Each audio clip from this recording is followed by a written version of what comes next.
Vieną rugsėjo vakarą Aldona pabudo nuo keisto pojūčio. Kažkas šalto ir lėto slydo per jos koją. Ji sustingo lovoje, širdis daužėsi taip garsiai, kad atrodė, jog visas kambarys galėjo tai girdėti. Tamsa buvo tokia stora, kad ji nematė net savo rankų, kurias iškėlė prieš veidą bandydama suprasti, kur yra, kas vyksta, ar tai tikra, ar tik sapnas, iš kurio negalima pabūsti. Bet ji jautė. Aiškiai jautė, kaip kažkas gyvybingo, slidaus, sunkaus, lėtai ritosi per jos blauzdą, kilo aukštyn link kelio, paskui vėl leisdamasis žemyn, tyrinėdamas jos odą su kažkokiu kelistu susidomėjimu. Aldona bandė sušukti, bet balsas įstrigo gerklėje tarsi užsikišęs akmeniu. Raumenyse įsivyravo paralyžius, kūnas atsisakė klausyti proto komandų. Ji norėjo šokti, bėgti, šaukti, bet galėjo tik gulėti ir jausti tą baisų slidimą, kuris tęsiasi ir tęsiasi tarsi amžinybę. Kai pagaliau sukaupė visas jėgas ir ištiesęs ranką link naktinio stalelio, pirštai drebėdami rado jungiklį. Šviesa užliejo kambarį staiga ir aklina, sukeldama akių skausmą. Nieko ten nebuvo. Tik tuščia susipainiojusi lova su sutraukytomis paklodėmis. Tik jos pagalvė su gilia įduba viduryje. Tik jos drebuliuojantis kvepavimas, kuris skambėjo per garsiai tuščiame, dabar apšviestame kambaryje. Tai buvo pirma naktis. Po to jų buvo daug daugiau. Kiekviena naktis tapo baimės rituale, kurio negalėjai išvengti, nuo kurio negalėjai pasislėpti, net jei užrakinai visas duris ir langus. Aldona gyveno viena nedideliame kaime prie miško, kur namai stovėjo toliese vienas nuo kito, tarsi žmonės tyčia būtų pasirinkę vienišumą kaip gyvenimo būdą. Senasis medinis namas, kuriame ji gyveno, atrodė tarsi sustingęs laike, tarsi užmirštas modernybės, tarsi pasilikęs kažkuriame praeitame amžiuje ir nebebandantis pasiekti dabarties. Čia ji užaugo, čia padarė pirmosius žingsnius kaip kūdikis, čia pirmą kartą pabučiavo berniuką iš gretimo kaimo, kurio vardą dabar vos be prisiminė. Čia verkė, kai jis jos paliko dėl kitos merginos. Čia jie slaugė sergančią motiną ištisus metus, kol senoji moteris atidavė paskutinį atodūsį šaltą žiemos naktį, kai sniegas krito be garso už lango. Čia Aldona liko viena su prisiminimais, kurie kartais buvo per sunkus pakelti, ir tylumu, kuris kartais buvo per garsus išgirsti. Jai buvo 43 metai. Ji gyveno paprastai, be pretenzijų, be lūkesčių, be planų ateičiai, nes ateitis atrodė kaip tuščia erdvė, kurią nereikia pildyti. Darželis už namo, kur augino pomidorus, kurie raudonavo vasarą, agurkus, kurie kabojo ant vijų, svogūnus, kurie kėlė galvas iš žemės, vištos, kurios kiekviena turėjo savo vardą ir savo charakterį. Viena buvo agresyvi, kita baili, trečia visuomet kažką ieškojo. Kelios avys, kurios ganėsi nedideliame tvarte ir žiūrėjo į ją švelniomis rudis akimis. Kaimynai buvo toli, artimiausias namas už kilometro, o ten gyveno seni žmonės, kuriuos retai matydavo, tik kartais bažnyčioje sekmadieniais arba parduotuvėje kaime. Taip Aldona ir norėjo. Ramybės, kuri buvo beveik kaip mirtis. Tylos, kuri buvo beveik kaip laukimas. Erdvė savo mintims, kurios sukosi ratu po ratu. Namas buvo senas, tai matėsi iš kiekvienos detalės, iš kiekvieno kampo, iš kiekvienos lentos. Medinės grindys girgždėjo tam tikrose vietose. Ir Aldona jau žinojo po tiek metų, kurių lentų reikia vengti, jei nenori triukšmo, kuris pažadintų tylą. Langai buvo suramstyti storiomis, tamsiai raudonomis užuolaidomis, kurias dar motina buvo siuvusi prieš 10 mečius, kai dar buvo jauna ir turėjo svajones. Kambariai kvepėjo drėgme ir laiko dulkėmis, senu medžiu, kuris trūkinėja, ir kažkuo neapibrėžtu, kas buvo tiesiog praeities kvapas, kvapas užmirštų gyvenimų. Bet Aldonai tai buvo namai, jos vieta žemėje. Vienintelė vieta, kur ji jautėsi saugi, kur ji pažinojo kiekvieną paslaptį. Ji pažinojo kiekvieną garsą, kaip vėjas klevena rėmus vasario mėnesį, kaip pelės bėgioja palėpėje naktimis, kaip senoji lenta prie durų girgžda, kai per stipriai ant jos užlypi grįždamas iš lauko. Žinojo kiekvieną kampą, kiekvieną šešėlį, kiekvieną šviesos žaidimą per užuolaidas, kai saulė leidžiasi už miško. Ta rugsėjį oras pasikeitė neįprastai greitai. Vasara pasitraukė staiga, tarsi pabėgo nuo kažko, ko nesimatė, ir atėjo ankstyvos šaltos rudens naktys su vėju, kuris kalbėjo keistą kalbą. Vėjas ūžė per mišką aštriu, beveik žmogišku balsu, trankė lango staktomis naktimis, pūtė pro senas lentų plyšius, kurias Aldona vis ketino užtaisyti, bet niekada nerasdavo laiko. Aldona pradėjo prastai miegoti, ir tai nebuvo įprasta jai, kuri visuomet miegojo kaip akmuonis. Kas naktį ji pabūdavo kelis kartus, kartais 5, kartais 10. Ne dėl konkretaus garso, ne dėl blogo sapno, kuris būtų ją persekiojęs. Dėl kažko kito, ko negalėjo įvardyti, ko negalėjo paaiškinti nei sau, nei kitiems. Dėl jutimo, kuris buvo toks tikras kaip jos pačios egzistavimas, tikras kaip žemė po kojomis. Tarsi kažkas būtų kambaryje, kažkas nematomos, kažkas, kas stebėtų iš kampo, iš šešėlio, iš vietos, kurios nematai, bet žinai, jog ji ten yra, jog ji laukia. Pirmą kartą ji aiškiai pajuto tą slydimą 4 naktį iš eilės, kai miegas tapo beveik neįmanomas, ir ji jau galvojo apie migdomuosius. Kažkas lėto ir šalto šliaužė per jos petį, palikdama šalčio pėdsaką ant odos, kuris nedingsta net kai lieti tą vietą ranka. Aldona šoko iš lovos taip staiga, kad galva apsvaigo, ir teko kelias sekundės atsigauti prieš į ją jungiant šviesą. Įjungė šviesą virpančiomis rankomis, apmėtė akimis visus kampus kambaryje, darydama tai metodiškai, sistematiškai. Nieko. Patikrinusi po lovą, klūpsčiodama ant šaltų grindų, rankos slidinėjo erdvėje tarp dulkių, pūkų ir seno batų, bet nieko gyvo. Atidarė spintą plačiai, išvarė drabužius į šonus, patikrinusi kiekvieną kampą, kiekvieną erdvę tarp palaidinių ir suknelių. Nieko. Užtraukė užuolą staigių judesių, žiūrėjo už jos, tik tamsi nakties siena, tik miškas tolumoje kaip juoda mase, tik naktis, tik tyla, kuri dabar atrodė kažkokia netikra, kažkokia dirbtinė. Bet kai vėl užgesino šviesą po kelių minučių ir atsargiai gulėsi atgal į lovą, visas kūnas įsitempęs kaip styga, ausys įsiklausė į kiekvieną garsą, ji vėl pajuto. tą slydimą, tą šaltį, tą kažką gyvo. Dabar ant kojos, nuo pėdos kylantį aukštyn lėtai, tyrinėjančiai. Rytą Aldona buvo visiškai išvargusi, lyg būtų bėgusi visą naktį. Žiūrėjo į veidrodį virš kriauklės vonios kambaryje ir matė svetimą moterį, su tamsiomis paakėmis, kurios atrodė kaip mėlynės, su įgriuvusiomis skruostais, su pasiutusiu žvilgsniu, kuriame buvo baimė ir nepasitenkinimas. Galbūt tai tik nervinė įtampa, svarstė jį sau. Galbūt jai reikia daugiau miego, daugiau vitaminus, daugiau saulės šviesos. Galbūt tai hormonai, amžius, vienatvės pasekmės, kurios daro žalą protui. Ji bandė save įtikinti racionaliais paaiškinimais, kuriuos buvo mačiusi knygose apie sveikatą. Išgėrė karštos arbatos su ramunėlėmis, kurias pati buvo surinkusi vasarą ir išdžiovinusi, nuėjo į darželį, ėmėsi įprastų darbų, ravėjo piktžoles, kurios augo tarp pomidorų, laistyti daržoves, kurios atrodė nuvytusios, rinko paskutinius pomidorus, kurie dar kabojo ant krūmų ir jau ėmė gedinti. Bet mintis vis grįžo į naktį, nepaisant pastangų jas nustumti.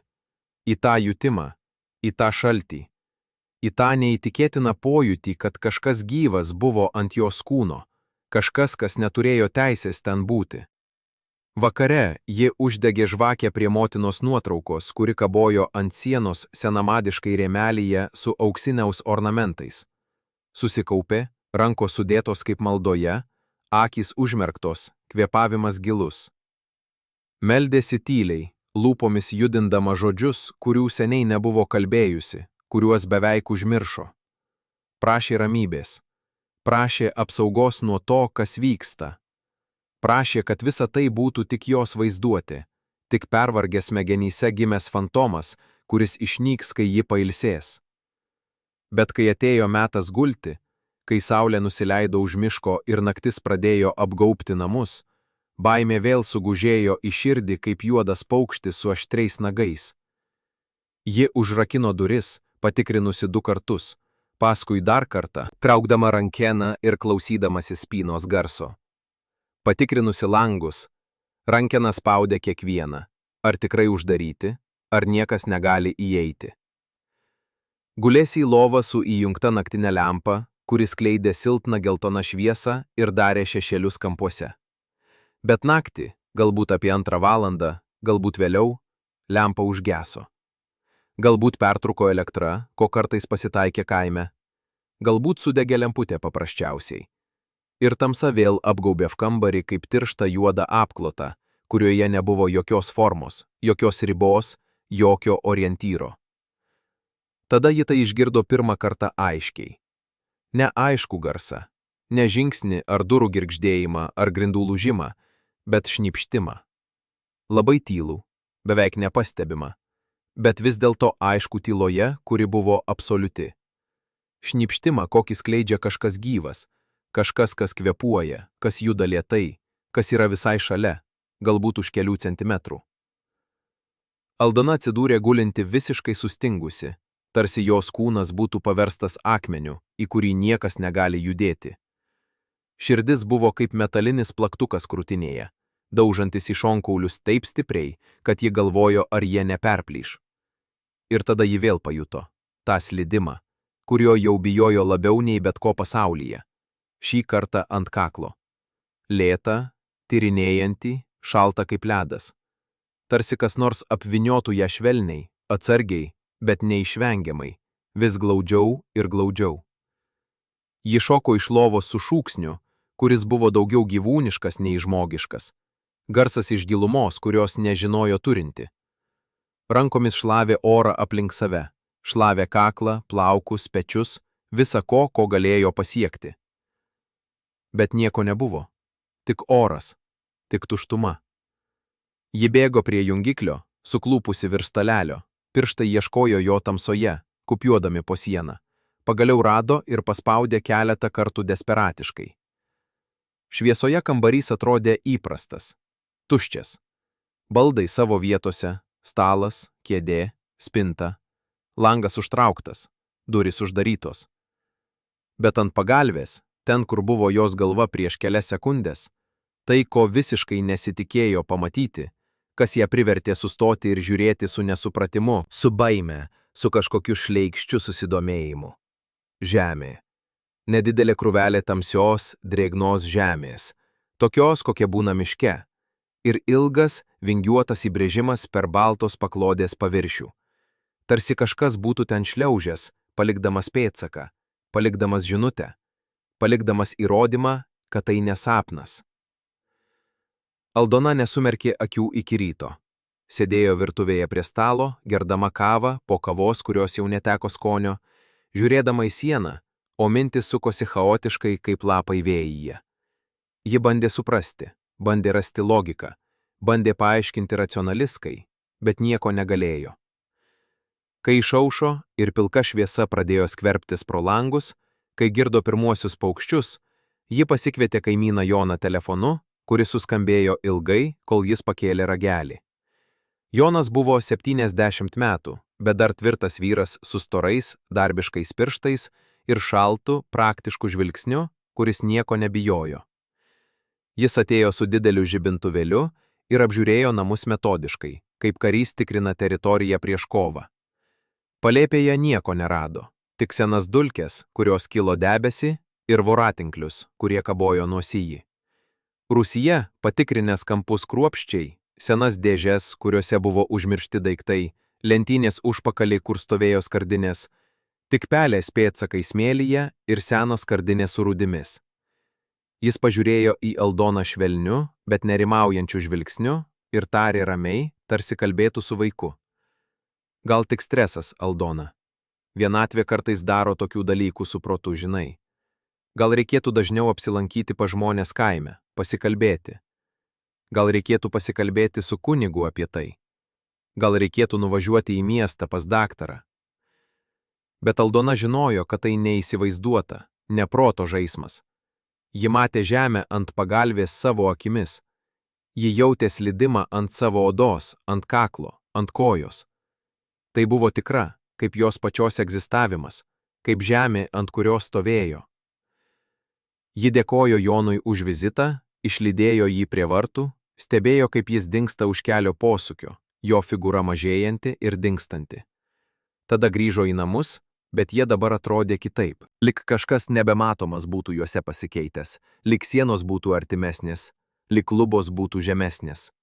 Jei ši istorija jūs įtraukė, spauskite patinka ir užsiprenumeruokite kanalą, nes tai, kas nutiks toliau, pranoks visus jūsų lūkesčius ir pareis, kaip ši istorija gali tapti dar tamsesnė ir paslaptingesnė, nei galite įsivaizduoti.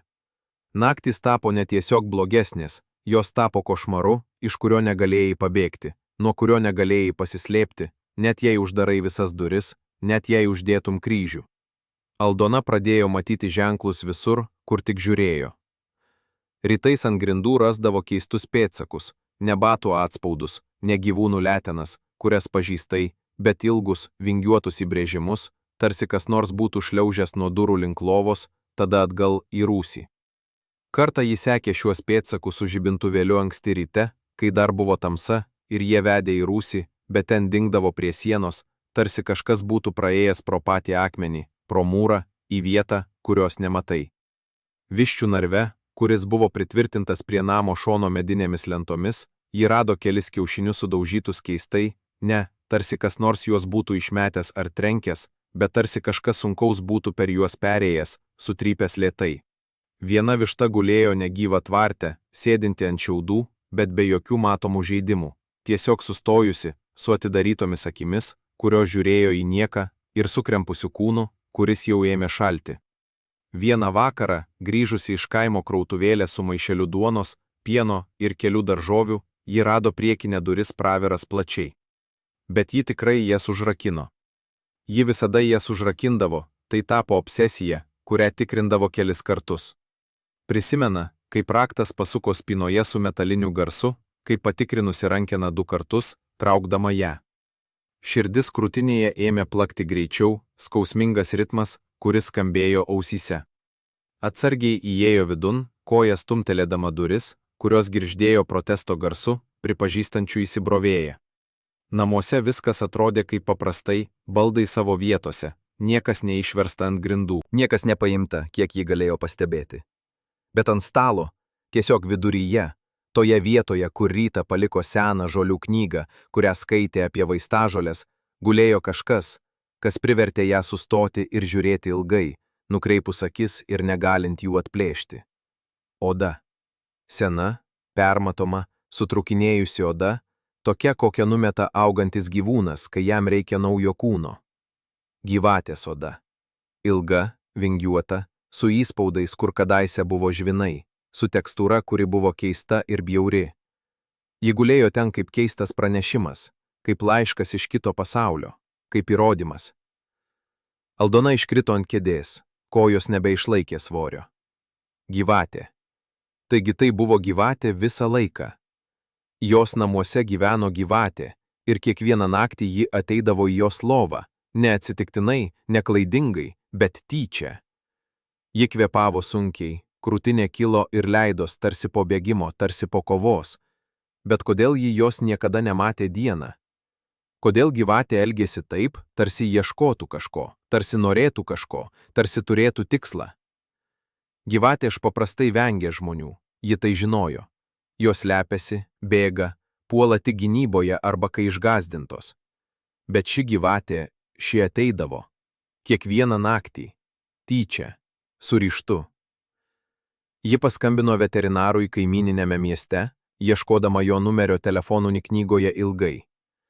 Jis klausėsi jos pasakojimo su skeptiška kantrybe, kartais pertraukdamas klausimais, paskui patarė uždaryti visas plyšius sienose, nes namai seni ir pilni skylių, patikrinti rūsį ir palėpę kruopščiai, galbūt iškviest gamtos apsaugos specialistą, kuris galėtų pagauti ir išnešti gyvūną saugiai. Bet Aldona žinojo, ne vien širdimi, bet visų kūnų, kad tai nepaprasta gyvatė, neeilinis gyvūnas, kuris ieško šilumos ar maisto. Ji jautė intuicijos lygmenyje, žinojimu, kuris neturi logikos, kuris neturi įrodymo, bet yra tikras. Kažkas šioje istorijoje buvo giliau, tamsiau, seniau už bet kokį gamtinį paaiškinimą. Ta naktį Aldona nutarė neiti miegoti, sustiprinti savo valią. Pasiryžo sėdėti ir laukti, matyti savo akimis.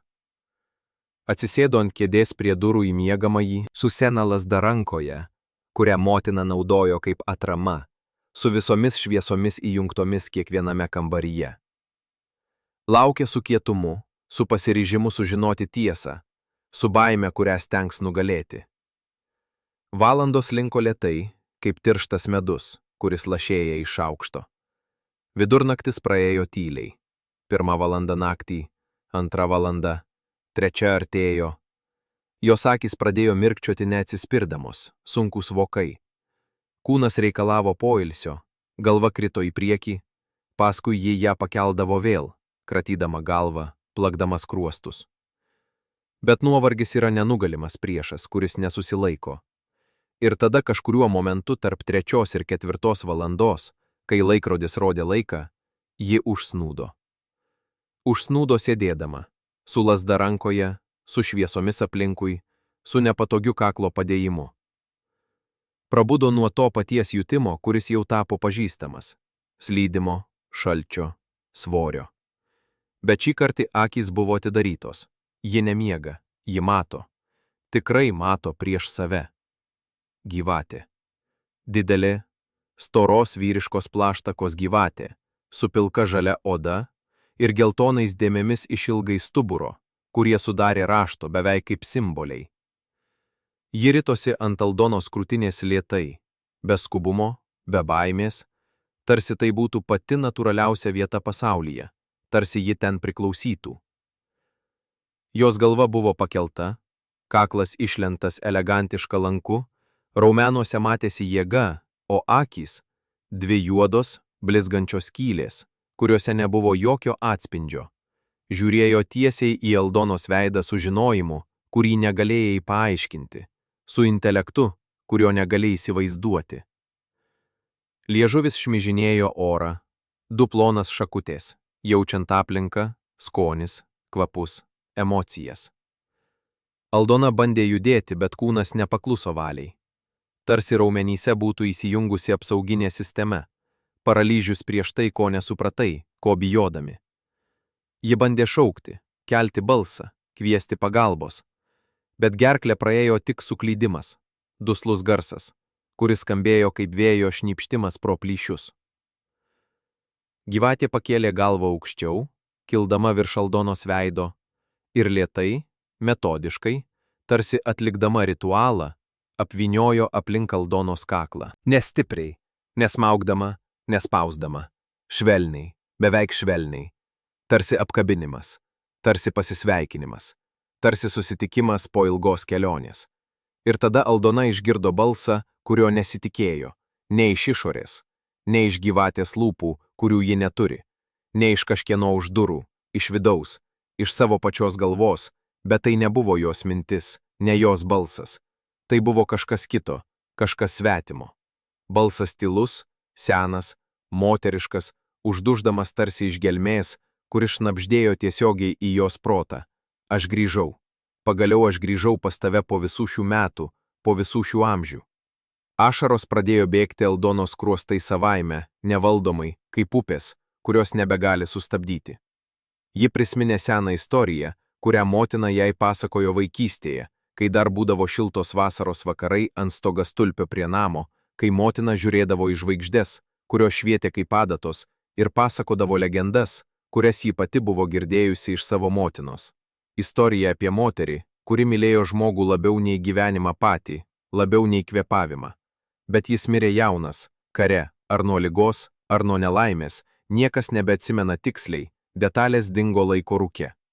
Ir ji prakeikė save, savo likimą, savo širdį, laukti jo amžinai, net po mirties, net už gyvenimo ribų, net tuščioje erdvėje, tarp pasaulių. Kai ji mirė, Jo siela, uždaryta keršto ir ilgesio, negalėjo rasti ramybės danguje ar žemėje. Ir ji perėjo į kitą formą, į kitą gyvenimą. Į gyvatę, sakė legenda, ir ji grįždavo. Kas naktį arba kas metų, prie to, kuris jai buvo brangiausias, kuris buvo jos kraujas, jos giminė, jos atspindys veidodyje laiko. Aldona nežinojo, ar tai tiesa, ar tai įsivaizduota pasaka, bet ji jautė dabar tą šilumą, kuri ėjo pro šaltį gyvatės odos, tą liūdesį, kuris buvo giliau už bet kokią baimę, už bet kokį supratimą, tą meilę, kuri virto prakeikimu, kai neturi kur išeiti, kur užbaigti, kur rasti pabaigą, kur užmerkti akis paskutinį kartą. Ji sumurmėjo pro ašaras, balsas virpantis kaip styga, beveik negirdimas. Kas tu? Ko tu nori iš manęs? Kodėl tu čia? Gyvatė nejudėjo, tik galva liko virš jos veido. Tik akys žiūrėjo į ją ilgai, be mirkčiojimo. Ir vėl tas balsas viduje, tarsi aidėjimas iš šulinio, kuris neturi dugno. Tu žinai, kas aš esu, jei tik užsimerktum ir išklausytum širdies. Tu visada žinojai, nuo pat vaikystės. Aš esu ta, kuri mylėjo per daug ir prarado viską. Aš esu ta, kuri negalėjo išleisti ir tapo prakeikta. Ir dabar aš čia, su tavimi. Kaip visada turėjau būti, kaip visada norėjau būti. Kai rytas atėjo su pilka šviesa per langus, kai paukščiai pradėjo giedoti, gyvatė buvo dingusi kaip sukūry. Aldona gulėjo ant kėdės, kur užsnūdo, išvarginta, suvarginta, bet gyva, bet kvėpuojanti.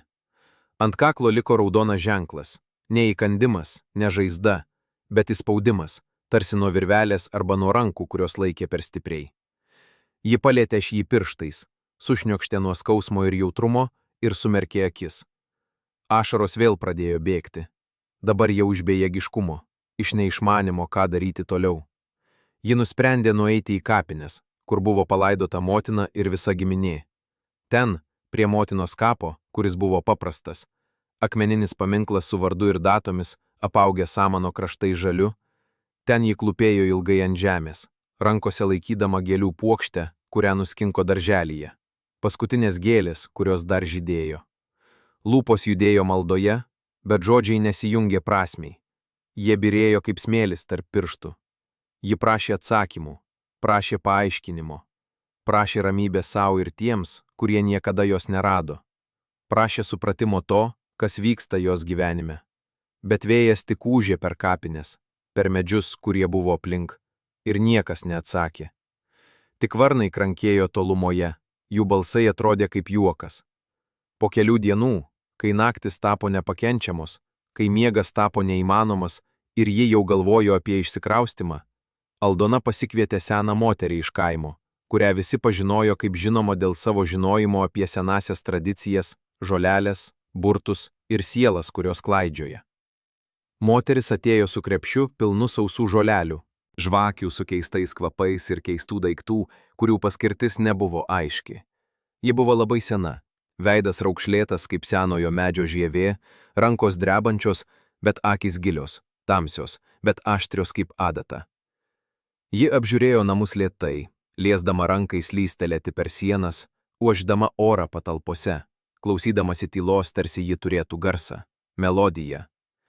Galiausiai ji pažiūrėjo į Aldoną su žinojimu, kuris buvo šimtmečių, ir tarė tyliai, bet tvirtai, kiekvienas žodis kaip akmuo. Tai nepaprasta gyvatė, dukrelė mano. Tai ne gyvūnas, kuris ieško maisto ar šilumos. Tai siela, kuri neturi ramybės, kuri nerado kelio. Tai siela, kuri užsilikusi tarp pasaulių, tarp gyvenimo ir mirties, nes negali išleisti to, ką mylėjo daugiau už save. Jai reikia, kad ją išlaisvintum. Tau reikia ją paleisti į šviesą. Kaip? Paklausė Aldona, balsas vos girdimas, beveik šnabždėjimas. Kaip aš galiu paleisti tai, ko nesuprantu? Kaip aš galiu padėti tam, ką bijau? Senoji moteris padėjo ranką ant Aldonos peties su šiluma, kuri buvo beveik motiniška, beveik šventa. Leisk jai eiti be kaltinimo. Pasakyk, kad atleidžiama už tai, kas įvyko. Pasakyk, kad ji nebeprivalo laukti, nebeprivalo grįžti. Pasakyk, kad meilė gali baigti savo kelionę, gali rasti ramybę. Ir ji paliks. Sielos klauso širdies žodžių, ne proto, ne logikos.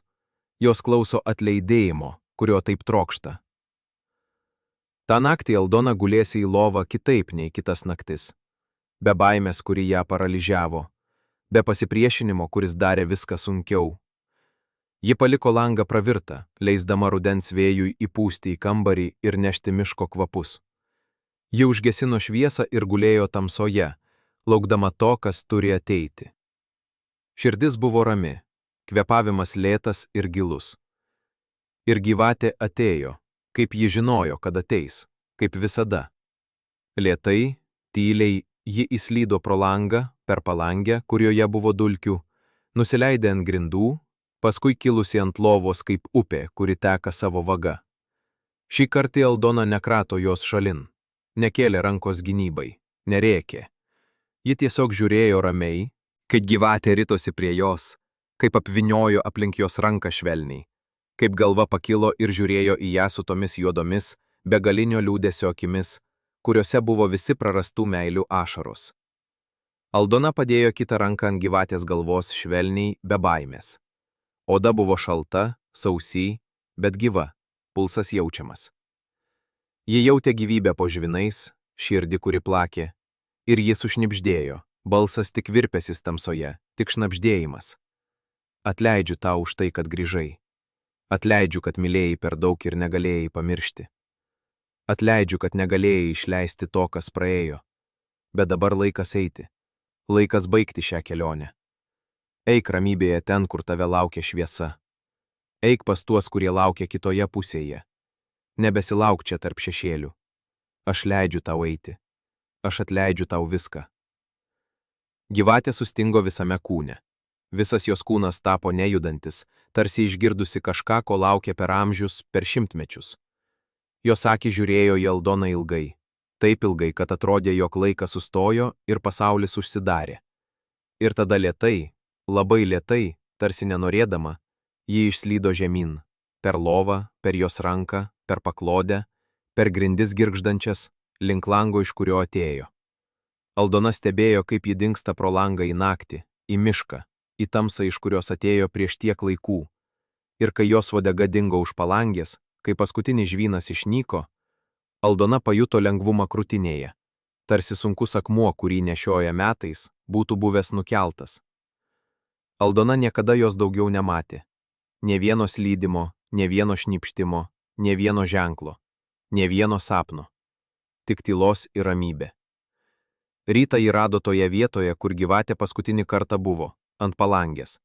Mažą gintaro gabalėlį, kuris švietė saulėje. Jis buvo šiltas rankoje, netgi po šaltos nakties, tarsi viduje būtų ugnis. Skaidrus, su mažu įtaisymu viduje, tarsi lašelis laiko užfiksuotas per amžius. Ji paėmė jį ir laikė delne, spausdama pirštais jaučiant jo šilumą. Tai buvo ženklas. Ženklas, kad viskas baigėsi. Ženklas, kad siela pagaliau rado ramybę po ilgos kelionės.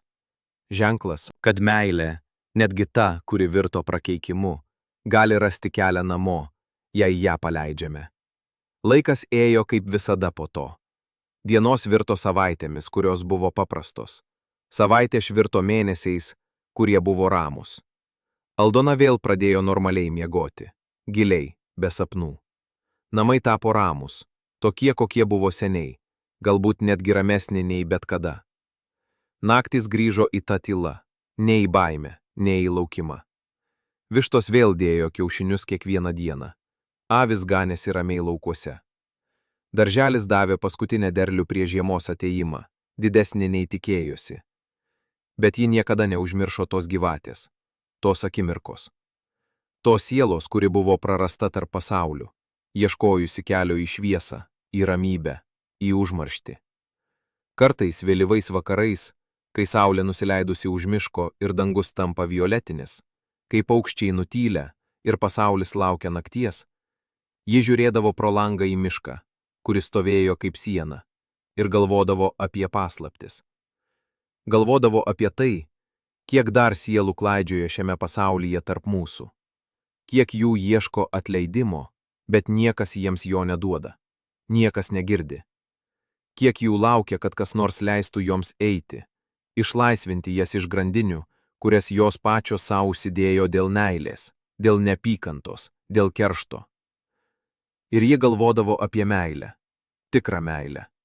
Tokia, kuri gali išlikti už mirties ribų. Tokia, kuri gali virsti prakeikimu, kai neturi kur išeiti, kai uždaryti. Galbūt mes visi esame susiję su kažkuo iš praeities, su kažkuo, kas gyveno prieš mus. Galbūt mūsų namai neša daugiau istorijų nei matome, nei žinome. Galbūt sienos atsimena ašaras, kurias mes užmiršome, juoką, kuris nutilo. Galbūt grindys atsimena žingsnius tų, kurie jau nebegrįš į šį pasaulį. Ir galbūt, kartais, svarbu tik išklausyti tylą, suprasti ženklus ir atleisti. Ne sau, bet tiems, kurie negali sau atleisti patys, kurie užsidarė savo kaltėje. Aldona vis dar gyveno tame name šiandien. Viena, bet ne vieniša. Nes ji žino dabar. Kiekviena siela, kuri buvo, vis dar čia.